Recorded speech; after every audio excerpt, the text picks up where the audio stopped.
face and remove some of the grease standing under the sun. You do not want to have a car problem on a Monday afternoon. I promise you. All right. So it can just be a nightmare, but it's all good. It's all good. Let's not start whining about issues at the start of the show. Thank you very much for staying with us. I'm sure you've been having a fantastic conversation from start to this very moment. I appreciate you for staying tuned in. It's time for Hard Facts with yours truly, B.I. Kimberly. You see? The sun did a number on me, Senator. I've even forgotten how I introduced myself. I've now started using my Twitter handle to introduce myself. It's Kimberly, the digital oracle, OTF, the fellow, Chanya One, Madam Speaker, and I'm reporting for duty. I'll be your host for the next 4 hours from now to 7 p.m. We would have a great time together, I promise you. The lineup of conversation is tight on the show today. From looking at trending stories in Nigeria, we'll be touching on health, and then we'll touch on education also. So please stick with me and be a part of the conversation. My guest, Senator Iruegbu from the Global Sentinel newspaper, is in the studio with me. As a matter of fact, he's been here since the top of the hour. Sincere apologies for keeping you waiting. I just couldn't control the situation this afternoon. Thank you very much, and you're welcome once again. Thank you, King. All right, then. So, first off, let's start off with everybody is talking about the arrest of the NLC chairman at the moment. Joe Ajero was picked up by the DSS, and we know that an invite was sent to him by the Nigerian police, which he, well, apparently, I will need to confirm what time it was meant to honor that one, because the police came out to say, well, it was Falana, one of the lawyers, said the arrest is not tied to the invitation by the police. So we're looking at two different scenarios playing out. Why is it that the secret police have him? Where is his whereabouts at the moment? And what did they pick him for? Now, we know why he's been invited by the police initially. Allegation of funding terrorism in partnership with some people in the diaspora and who are not even nationals of this country. He was released, and here we go again. So big question is, a lot of Nigerians are asking, what exactly is going on? What do they have on the NLC chairman? Is this an attempt to ensure that you hold him, you confuse the union so that people don't gravitate towards a protest or they don't organize one altogether? Or what exactly is going on? And that's not all.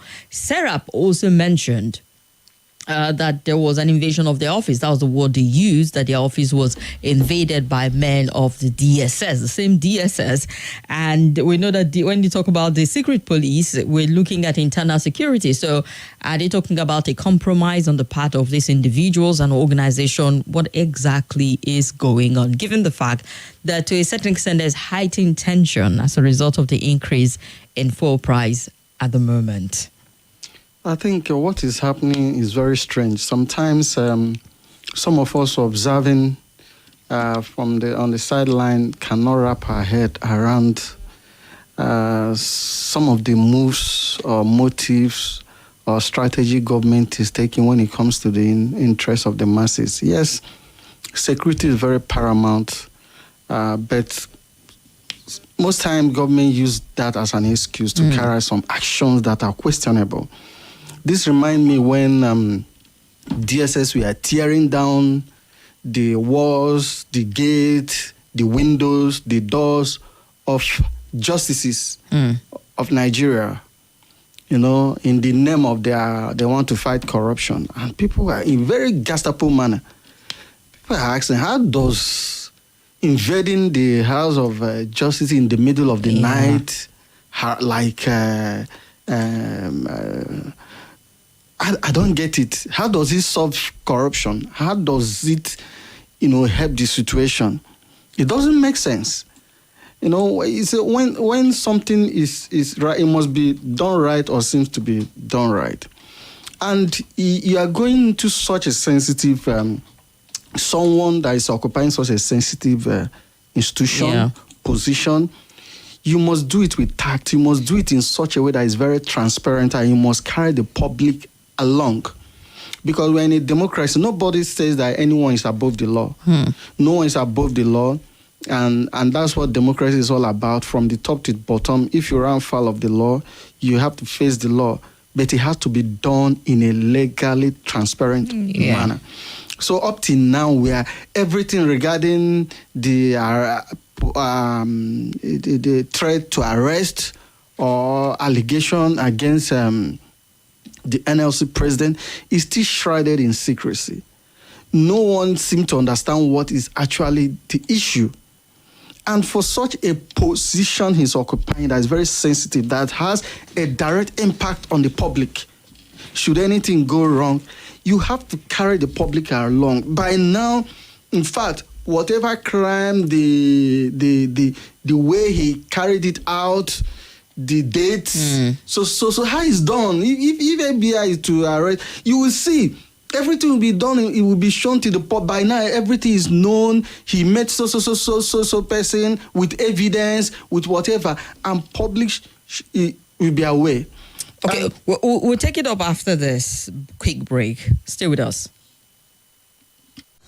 Hello, my name is Kimberly. I'm the host of Hard Facts, and I bring you the biggest stories driving conversation every weekday here on 95.1 Nigeria Info Hard Fact Show. I love to get your opinion and conjectures, but the facts you cannot dispute here on Hard Facts. Join me and let's talk.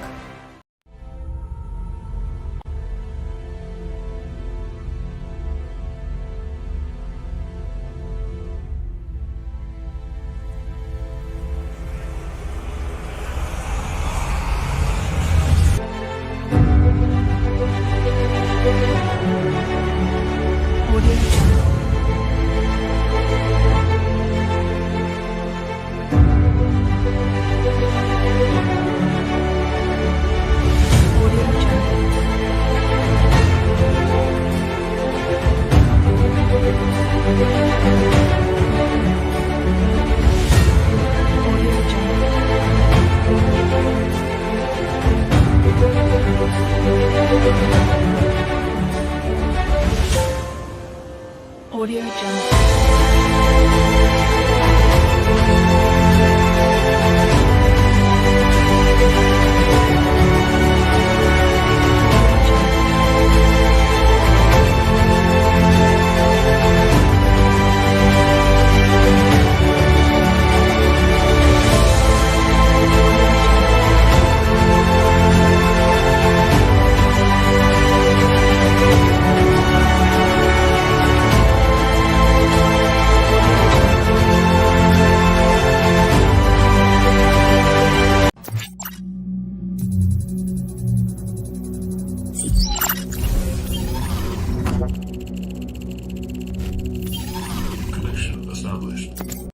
This is Nigeria Info.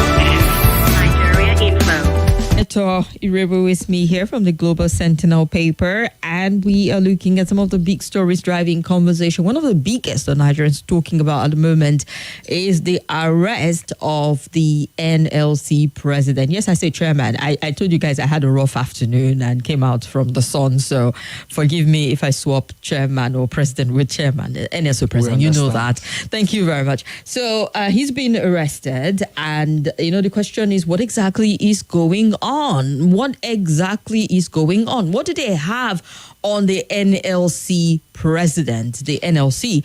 Beyond the initial invite of terrorism, is it still tied to it? Do they have an intel enough to collect this man the way they did? Because he was headed out for a business summit outside the country and was picked up from the international airport. It means that he's on a watch list of some sort, enough to alert the secret police to come get him. So that is what is surprising to a lot of Nigerians. That's why we sometimes don't understand how government acts. But from the knowledge we have as citizens of Nigeria, is that the country is already tensed, and you see to douse tension, not to add to it. No one is saying that, like I said, no one is saying that the NLC president is above the law, or if anybody that run foul of the law, but the public need to be carried along because the situation is tense already. And with his position, if NS is to go on strike, it will really do a lot of damage to the already frailing economy. So, and we don't know that which he has done that is so great that arresting and harassing him right now is what will save Nigeria from the brink. Because I don't really know. I don't get it. So, but be as it may, if he's on the wrong, let us know. We don't want all those coded languages they use that the more you try to understand, the more you are getting confused instead of getting clearer picture.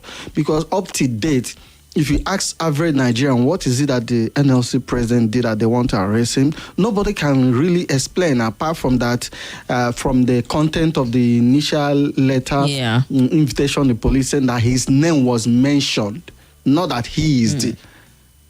So now the DSS, we don't, because many have been crying about so many bandit leaders and so many running ranks around states in this country, holding communities to ransom, videoing themselves, posting on TikTok, boasting, and nothing has been done. And people are still miffed about what looks like inaction on the part of government. And with so much inflation going around on the economy and so much tension, then the increase of why was it? Did they really announce that they want to ask the business people to reduce price or whatever?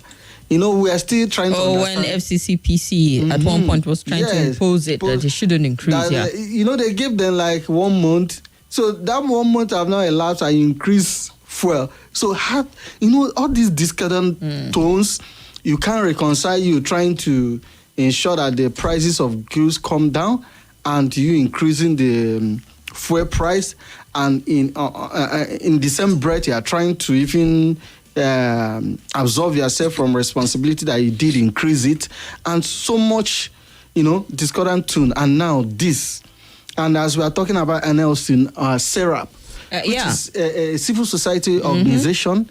That is the social, economic rights and accountability. Yes, accountability in governance.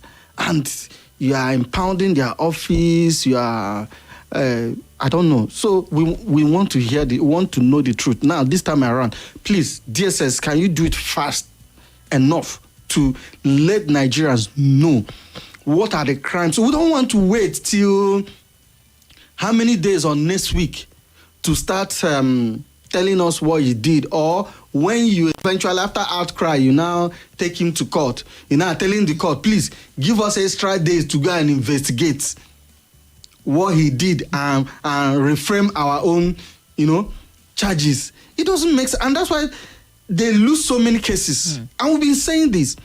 You arrest someone first before you now go to go and start investigating and find out what crime he committed. It's not done like that. You must have finished your investigation watertight. And especially for people occupying some sensitive position that could cause public unrest. So that not only carrying the public along, your allegation, your charges investigation must be watertight. So that when people look at it, they will say, yes, government he did a fantastic job. Not the one that people that as if you are propagandists will come to social media or come to this and try to justify something that people that seems wrong in the eyes of the public. The country is tense. I don't know if government is aware of this. The country is tense already. So their action must be seen to douse the tension rather than escalating it. So if government is taking action that is escalating the situation, that means government should be held accountable. Talking about escalating it, Senator, because we need to take this back also to shortly after the August protest, End to Bad Governance, the 10-day protest where several people were arrested. And even after that, it felt like there were certain individuals also who were, kind of like identified by the government as persons of interest. I know David Hunduyi had been on Twitter to saying, why does the police want me? Tied to what exactly? And a handful of like Pidon and the likes who were, he was held until there were a lot of outcry before the police admitted he was in their custody. We've had people who were very vocal about government in the past and all of that who just disappear. And you need a lot of people to cry out to continue to demand before you would get to hear, the DSS says, they have this person. The police will say, okay, we have this individual. And they are all tied to, either we're looking at civil society or journalists or some some vocal people who are known to be very loud and influencers in their own right, commanding some amount of respect. So you still really want to wonder, is there a clown down of some sort, or does government really have something that they are privy to, that they feel these individuals will compromise national security? The style of the way the manner government is going right now is something that can be likened even the worst of military dictatorship. Even within those military dictatorship, you still hear opposition voices. And when people are arrested, you could excuse it to the fact that that's how the military or dictators operate. But Kim, this is democracy. This is democracy. And that's why democracy doesn't excuse people to commit crime. No. In fact, it strengthens anti-crime effort. But in going ahead to, hold people accountable, it must be done in such a transparent manner. For example, government did not, or security agencies need not have waited for people to start crying or shouting before they admit that they arrested someone. Yeah. That's clandestine action. That's creepy. These are kind of action that happens in dictatorial regimes like Venezuela. All these not in a democracy of which we are trying to practice, or which we are practicing, of which the current occupants of this administration benefited from such opposition voices. Their voices were not trampled upon. Even when there was feeble attempt to, public stood by them and ensure that, look, because what makes democracy is the voices of the opposition. That's what makes democracy. That's what's for people, civic space to thrive. So the minute you remove the voice of the people, the opposition, public opinion, and the media, you have taken some of the key ingredients of a democracy. That's liberty. Yes, that is enjoyed. Liberty for people to speak, to say what they want. Then, if they run foul of the law, follow due process. It's just like you see someone killing someone. You saw it, and the person is being arrested. You don't just go and do jungle justice. Even if the judge sees that person, they have to still bring that person to the court. The person is entitled to hire a lawyer to defend his or herself. But you saw that person. Then you have to pass through the process and convince without reasonable doubt and pronounced guilty as charged. From there, whatever the judge rules, carry that. If the judge say hang this person, if he say life sentence is, and you know that due process was followed, nobody will raise any voice. Nobody will say anything. This is how democracy is practiced, and we have accepted that this is the type of government or governance system we want to practice. Except we decide, okay, we are tired of this. We need a different. But as long as you're elected under this constitutional democracy platform, you swore by the constitution, you have to follow the process. The rule of law. The rule of law. Where you arrest people by whims and caprices, by just tagging, by you just feel you can arrest anyone and just mention terrorism. How? That's another interesting aspect. The fact that this is now the most popular one used lately. I understand, and it's obvious to every single person in Nigeria that we're dealing with a threat when it comes to insecurity in the country. Terrorism is something we cannot, pretend, isn't it? That those who are really threatening us are seen every day on TikTok. Maybe not every day, but then they are known. I'm just using kind of they are known. Of speech. I understand. They are known that these people have been identified that they are causing terror in the country. Either Boko Haram, bandits, they understand also the fringes where they operate. And then we have this class of people where Nigerians are trying to wrap their heads around, like the former CBN governor, funding terrorism. That was thrown out. Then you bring these people, funding terrorism. Anything they feel they add terrorism to it. Do you know, Kim, is in this country that UAE exposed terrorist funders and submitted the name to Nigerian government. And Nigerian government could not mention them. Till date, could not mention them. So what are you saying? So now, if this, he arrested CBN, he is funding terrorists, how? You can, up to now, you could not convince Nigerian how. You say NLC president, he's treasonable. His name is mentioned. You will not be able to convince us how. You will not even be able to carry the public along to know how. At what point they had meeting with who, what was discussed. These are how things. If you see how in a democracy, how you will see them giving public transparently that yes, such action. The only thing that will remain is for that person to go to court and defend himself. And state court will judge on what motive those things. But if the facts are there, the public will see that the facts are there before even going to court. This is how it's done. But you see most times EFCC, DSS, police will arrest people and take them to court and start begging court, please, give us time to go and do more investigation. Give us time to go and amend our charges. Meaning, so before you bring this person, you didn't do your homework well. Do you know that you can investigate someone for 4 solid years and keep tab? The person can even go and come back as long as that person is not running away. And you keep on gathering your evidence. That's how. Well, it depends on the nature of the threat. If it's real or imagined. Imagined in the sense that's that what I'm saying. Is after trying the arrest, to deflect. You know the extent of the investigation. If it's real, people should know. By now, we should have known.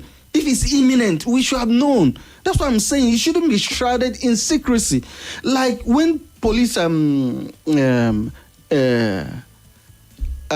pounced on the NLC and they were raising. They say they came there. There's someone that the foreigner this and people are asking, mention this foreigner.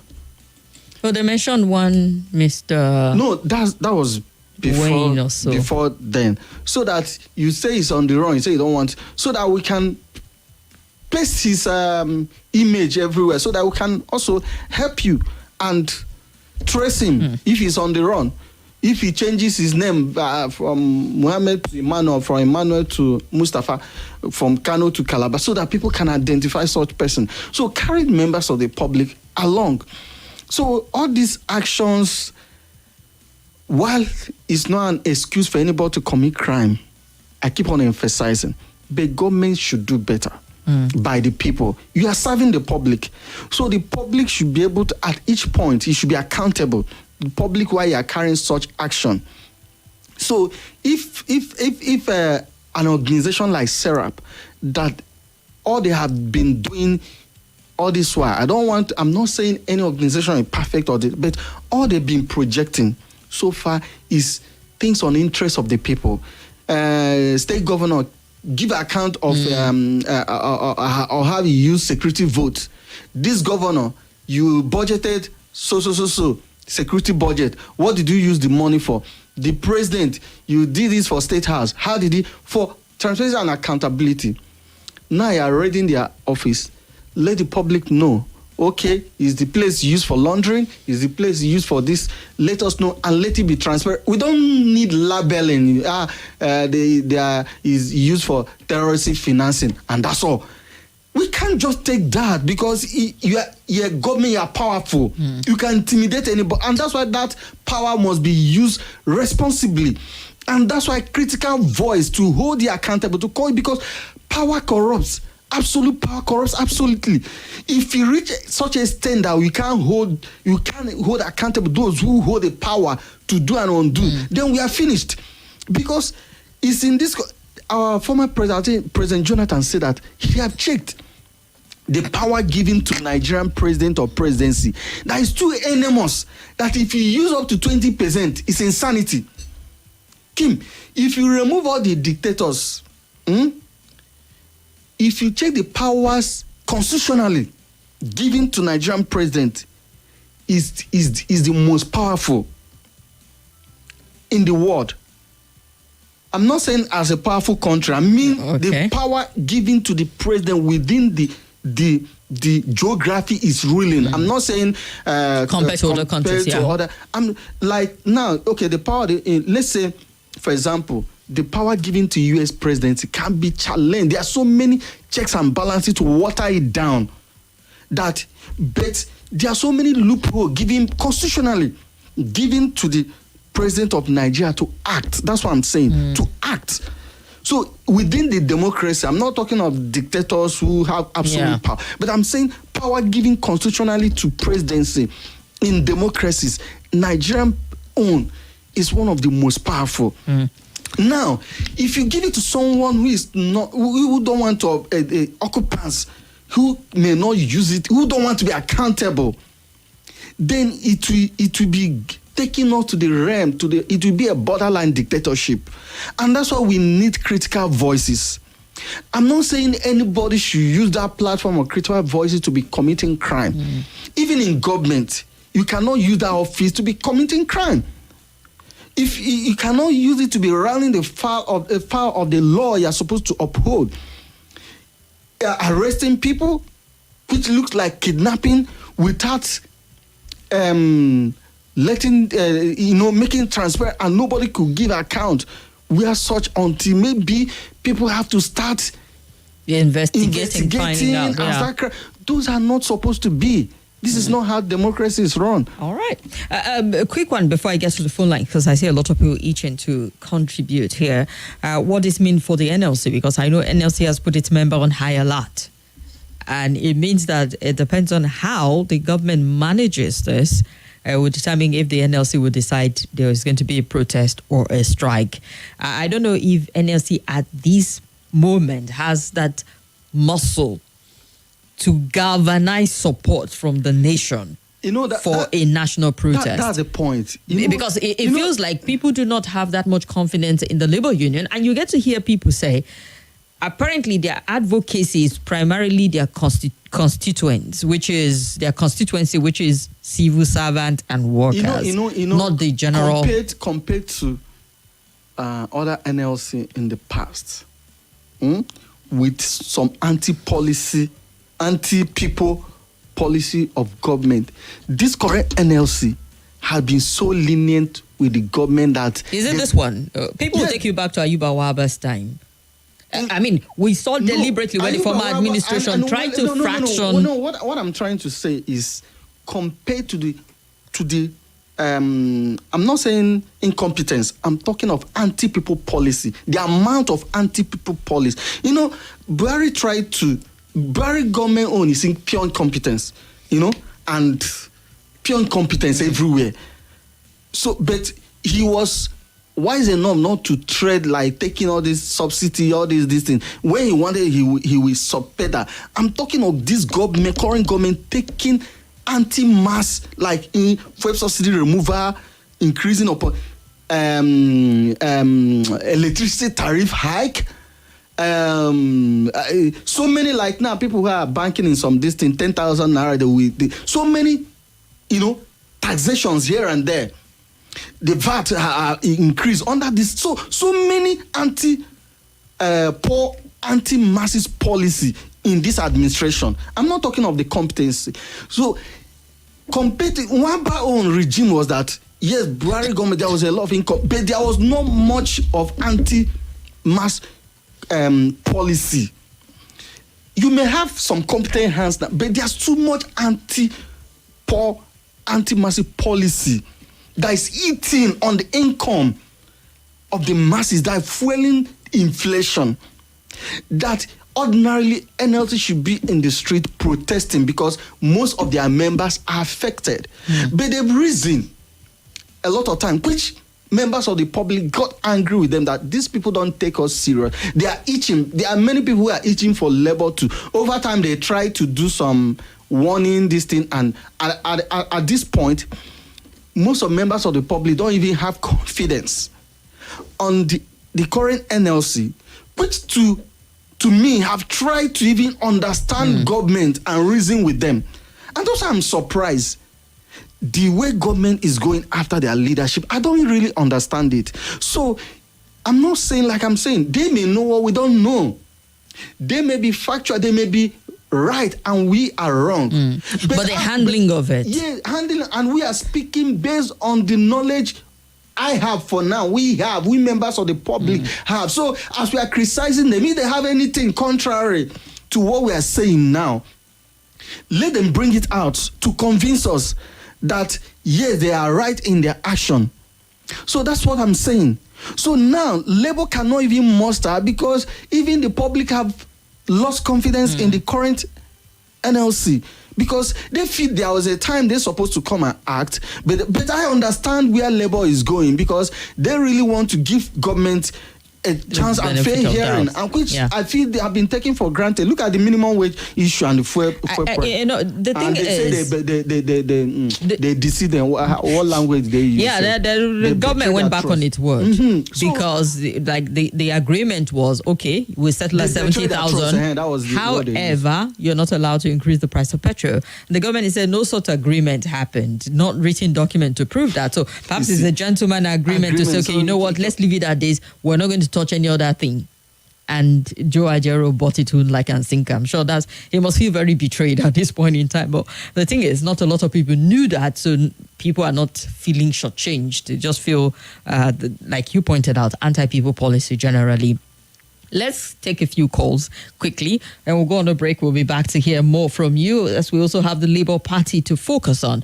0700 951 0000. Hello. Good afternoon. Good afternoon. Welcome to the show. Thank you. Obasanjo calling you from Lapa in Niger State. All right, Obasanjo from Lapa, you've got 60 seconds. Go ahead, sir. Thank you. Tom, our guest over there, every Nigerian has said it all. Fela has said it right when he was alive. Anything that you want to do with the government, the patriotic Nigerian that want to stand firm for the masses, I am telling you, the government will try to kill them, to eliminate him. Let's take it easy there. When you say the government will try to kill and eliminate, we need to be careful. It's radio also.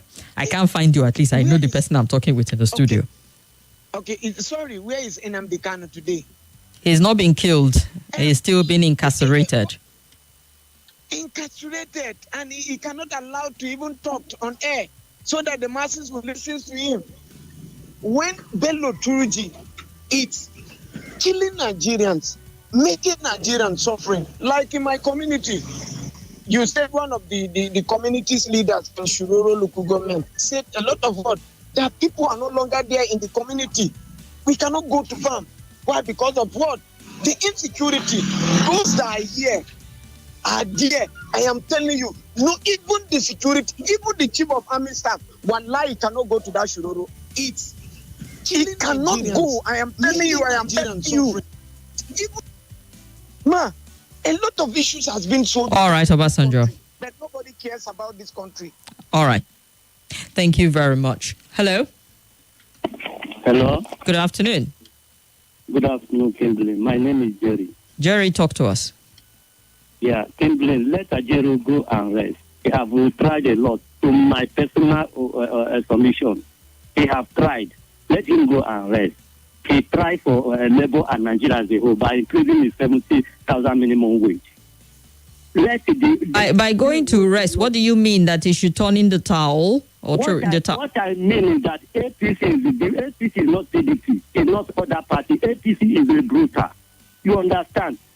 The day where good luck will increase the fuel. Tinubu by himself, Wale Soyinka, Tunde Bakari, all those people bomb in a street. In a protesting. Let Atiku, Obi, Kwankwaso, Ukachiku, all those presidential candidates come out with his people. The whole then Ajero should join them.